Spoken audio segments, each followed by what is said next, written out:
Wondering how you can save tax as a small business? Well, watch on.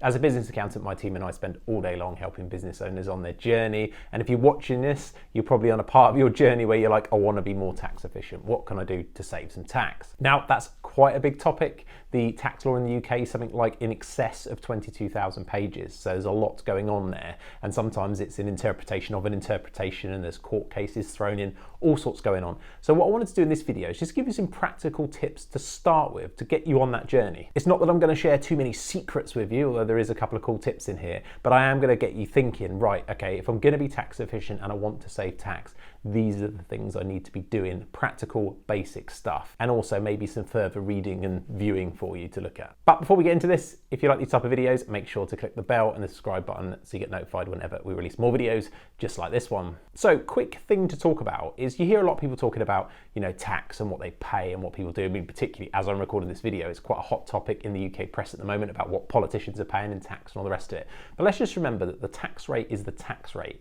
What tax you pay as a business owner is effectively, in the majority of cases, keeping it simple, is based on how much income you have. And then there's maths applied to it, and you pay whatever the rate that the government set is. That's it. There's no rocket science behind it. What goes into it is what can you deduct? What is that profit that you're being taxed on? That's where all the complexity is. So the actual rate, there's not some magic wizardry around that. The rates are the rate. It's all about what can we do to reduce profits, what tax reliefs can we claim to help reduce those, and everything else that goes around that. And that's really the type of stuff that I want to talk to you about and generally what we talk about on the channel. So then let's start with something really easy and probably the most underutilized one of all of these tips that I'm going to talk about. And that is just keeping good records. If you've been watching me talk about any of these things for a long time or reading any of the material we put out, listen to any of the podcasts we do, you'd have heard me talk on this subject before. But keeping good records is honestly the number one best way to save tax. If you see the amount of records we see where someone just hasn't kept good records all over the year, and you're effectively, between you and the client, trying to determine what they actually spent,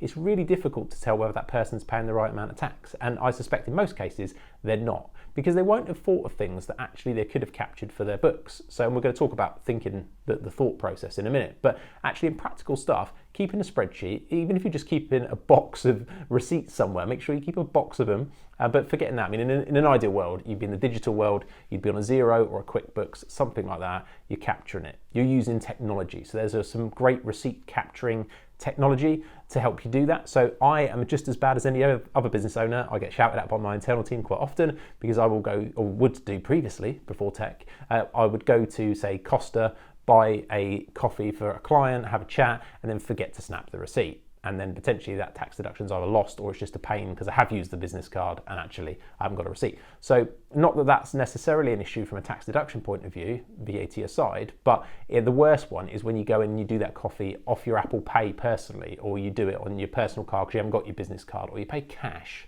something like that, or you're paying online for an order and you're using your personal PayPal and it's not captured in your business records anywhere, there's no record of that. So what receipt capture allows you to do is just before you leave that till, so I'm now in the habit of, before I leave the till, I will literally sit there, snap it on my phone.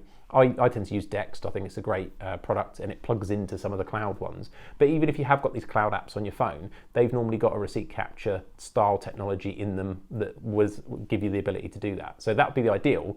But outside of that, just make sure you update these things regularly. So if you're not in that technological world and you've got a box of receipts that wants to go into a spreadsheet or something, just make sure you've got them all. You're just thinking, what else did I spend? And we'll talk about your mindset around that in a minute. But for now, yeah, keeping good records is absolutely the number one tip. So secondly, education. We talked about the mindset piece. The mindset thing around saving tax is really where you start to make a big impact is when you get tax efficient by just making sure that there are things that you're paying for that you didn't realize you can get a tax deduction on, and are they in your records? So there's like an obvious one. I mean, accountants going back years will talk about stationery, for example.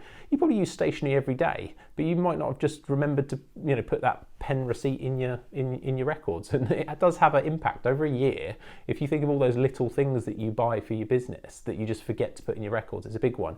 But educating yourself and knowing what's possible when you're out in the world is a massive thing, which is one of the reasons why we love doing these videos and all the other material we do, is to try and get you in the mindset of just knowing what you can do, because we don't teach it anywhere, so in the school systems. So when you're out and about, the fact that you're watching this video, you're already on that journey. Podcasts, blogs, YouTube, obviously I'm going to be biased and say our stuff is is going to be a good starter for that. But just educate yourself. What can you do? Because even with our own clients, we can tell them and surround them about all this information, and we see them and talk to them about these things, but we're not standing over their shoulder when they're in the shop say, do you know, you could put that through. So for you, educating yourself and knowing, you know, you've heard this is possible really helps that. If you've got an accountant as well, if there's anything obviously that you don't know if you can claim or not, it's better to stick it in and then tell you can't have it than not actually recording it anywhere. At least it opens the discussion. And the problem is, if you're a once a year type person, you only do your own tax return once a year, or you see your accountant once a year, it's very easy to have forgotten all that, you know, 11 months ago that you wanted to have that discussion. So just make sure you've got something somewhere that kind of prompts you to think about, oh, can I have this? Can I go educate myself? So education is a big one. Now, in terms of taxation as a small business owner, in the UK, we've had kind of this weird tax system for many, many years, in that limited companies are a particularly good way from a tax point of view of lowering your tax bill in the right circumstances. They've been massively eroded from where it was. I mean, they were phenomenal going back many years ago.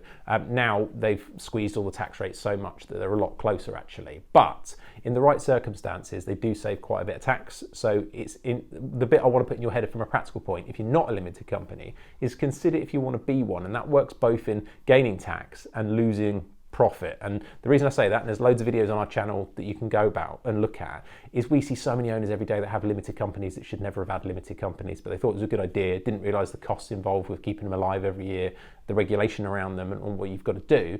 But then equally, we also see a lot of people with 80 grand profit, for example, that aren't in a limited and in their circumstances would have made an amazing tax saving by being in one. So just check it out. I mean, again, probably the videos we've done are a bit out of date now in terms of the figures we quote in them. But if you think, if your profit, and that's profit, not turnover, not sales, profit, is over about 40K, for a lot of people, that's a really good time to start thinking about it. But if I thought about our own clients, we've got clients who, we've probably got some that are like a lot less, maybe even only like 10K, but in their circumstances and their lifelong goals and what they want to do with that money, it makes sense to do it. So it really is an individual decision, but just the thing I want you to take away, just think about it.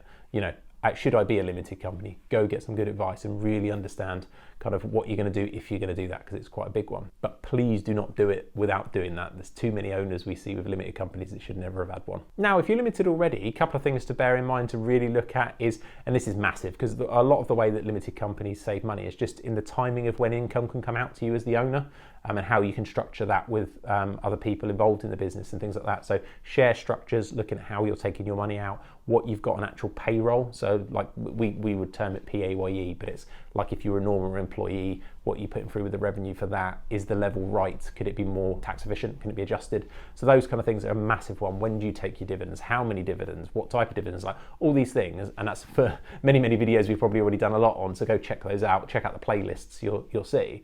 But that's really, really important. And then there's also some cool little tax rules that are limited to company only effectively in terms of their use for a small business owner, and that's things like trivial benefits. So go check out a video that we did on that to help you look at some of these cool little, and they are more like tax secrets. They're not really, it's just that would probably be the thumbnail. So, but those kind of little rules that really do make a big difference. Regardless of limited or not, there's also a couple of areas, and this kind of links in with the education as well, that you should look at and just decide, am I doing it in the best way? Really important right now because of the cost of things. So the cost of the fuel in your car, the cost of your electric at home. As a business owner using a vehicle for business, there's many ways of handling that, depending on your circumstances, whether you're limited, whether you're not limited, but go have a look at them. Some of it's mileage, some of it's, does my company own it? Do I use it fully in my business? Do I fully expense it? Like there's all these questions.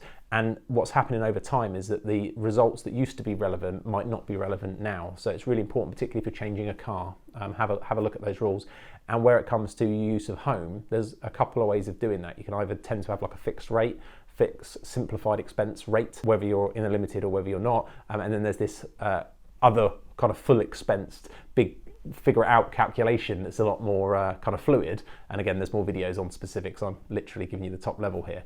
Go and check those out. And it's very important to get the structure right if you're looking to do that with your limited company. But as a sole trader, I think a lot of people are going to find now, especially if they're renting, that actually this alternate, bit more complicated calculation is going to work out a little bit better for you. So yeah, use of home, and your vehicles, two big ones to have a look at. They'd instantly be a couple of the ones I'd start looking at right now. And then finally, the little things. Now, most of the tax saving of all these little 4 tips I've already mentioned is down to small changes. There's nothing in there that's rocket science. There's nothing in there that's gonna, well, there is actually some things that are gonna save you thousands, depending on your circumstances, but if everybody's, relatively engaged and doing the kind of roughly the right things, then what you're looking to do is just make small improvements across all those areas, and you'd be amazed at the impact that makes on your tax bill. Some of the stuff we spot, some of the team, even our bookkeepers just are trained to look at certain things and go, well, that's a tax deduction where the clients thought it wasn't, or something similar. It's looking at those things can make such a big difference to your overall tax bill. So really do think about those other ones. But so little things in general, but also you as a person. We don't get as excited about it as, say, financial advisors might, but things like ISAs, things like pensions, depending how you pay into your pension, whether you're a limited company or not, there's a couple of options. Is that a good idea for you? When should I pay my tax? When should I pay into my pension, and how does that work for tax? Can be like quite a big tax saving exercise in the right circumstances. Marriage allowance, underused, and that's probably because actually in a lot of cases it doesn't really work, but there are some really good solid cases for marriage allowance if you're married. So it's looking at those wider things as well. There's little things as you go. So if you imagine that over your lifetime, if you're keeping good records, you're making sure you're educating yourself, you know what you can put through, that's all going through, and you're constantly interested in this kind of stuff, and then you're utilising these little tax savings as they come, or when the government make new initiatives and they're talking about help to buy ISAs and some of these things, we're giving you free money, can really make a difference to your overall financial position. So consider that. But there we go, there's real 5 tips to get you going. Please do let me know in the comments below if you've used any of them and what you do to keep yourself as tax efficient as possible. And of course, please share it with anyone that you think would need to know this information. See you on the next one.